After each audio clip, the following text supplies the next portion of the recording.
rotule.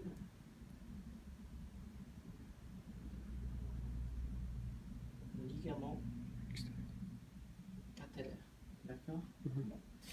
Donc, ça, c'est le ligament croisé antérieur. Insertion antérieure du tibia. Il arrive au condyle fémoral. D'accord. Insertion postérieure du tibia. Et lui, il va devant. D'accord. Donc, croisé dans cette vision-là, donc vision latérale, mais en fait, pas seulement dans cette vision-là. Ça, c'est votre fémur.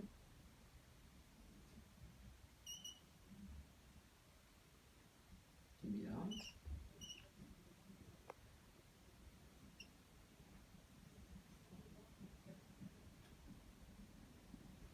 Alors, ligament croisé antérieur. Ça, c'est rotule, fémur, tibia, péroné. Donc, ça, c'est externe et ça, c'est interne. D'accord. Donc, partie tibiale, antérieure, médiale, interne, inhalée, condyle, postérieure, ici. D'accord.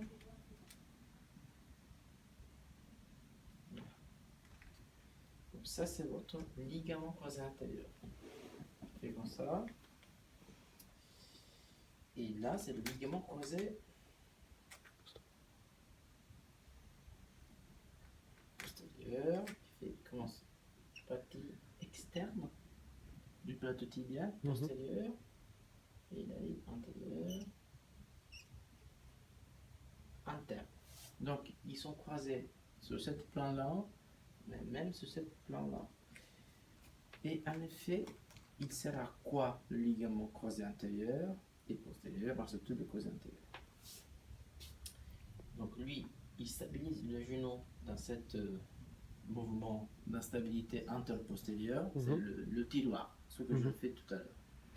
Mais surtout, encore plus important, c'est le pivotement. D'accord. Lui, il gère la stabilité en rotation, donc ce qui est pivot. C'est pour ça que le handball, avec toute la latéralité que vous avez, ça expose beaucoup à des phénomènes de pivotement qui met sous tension le ligament croisé antérieur. Donc, encore une chose, ça c'est la tibia. D'accord. Et ça c'est le péroné. D'accord. Ça c'est la tubérosité tibiale antérieure. Et ça c'est interne, ça c'est externe. D'accord. Ça c'est le péroné. Ok.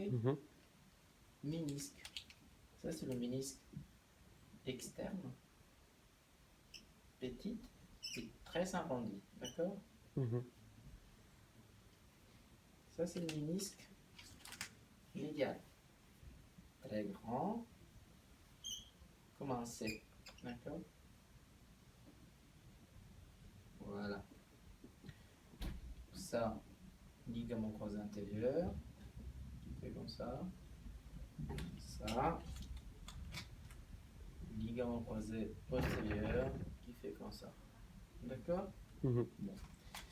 Si on n'a pas le système de stabilisation de votre genou commence à bouger dans tous les sens. Et ceux qui sont sacrifiés sont les ménisques. Les ménisques qui alors, ils commencent à souffrir ici, là, là, là, après, là. D'accord. Ça se ressent physiquement, ça? C'est de l'usure. Il D'accord. commence à être usé. Parce que le genou n'est pas stable, donc lui il fait des micro-mouvements, des pivotements, qui sont très dangereux. D'accord. Donc, pourquoi reconstruire les ligaments? Première chose, pour la stabilité. D'accord. Parce que si on n'a pas les ligaments, le genou n'est pas stable. Disons, il peut être stable sur cette plan-là, Oui. d'accord, parce que vous avez les quadriceps. Et quand vous contractez les quadriceps, là, hop, hop, hop, le genou il est stabilisé, d'accord, mais je mets sous le pivot. ce mouvement des pivots, d'accord. Mm. Et c'est le pivot, c'est le plus dangereux pour les ménisques. Ah oui? Ouais. Ah merde. D'accord. Deuxième, parce que si on n'a pas les ligaments, potentiellement, donc pas de ligaments, pas de ménisque, pas de cartilage. Ouais, c'est ce que je... D'accord. Donc, c'est pas dit que si vous n'avez les ligaments, c'est pas direct, vous n'avez plus de cartilage, mais si vous n'avez pas les ligaments, ça joue sur le ménisque et joue aussi sur le cartilage. Et donc après, dans le futur, si vous n'avez pas de cartilage, on a besoin de faire la prothèse. Si vous n'avez pas de LCA, c'est prothèse totale. Si vous avez le CA, c'est prothèse unicompartimentale. C'est beaucoup plus efficace. Chirurgie mini-invasive, voilà. Il ne faut pas oublier ça. Comment ça marche? l'IRM. Ça, c'est une molécule d'eau. D'accord? D'eau hydrogène et une molécule, un atome d'oxygène.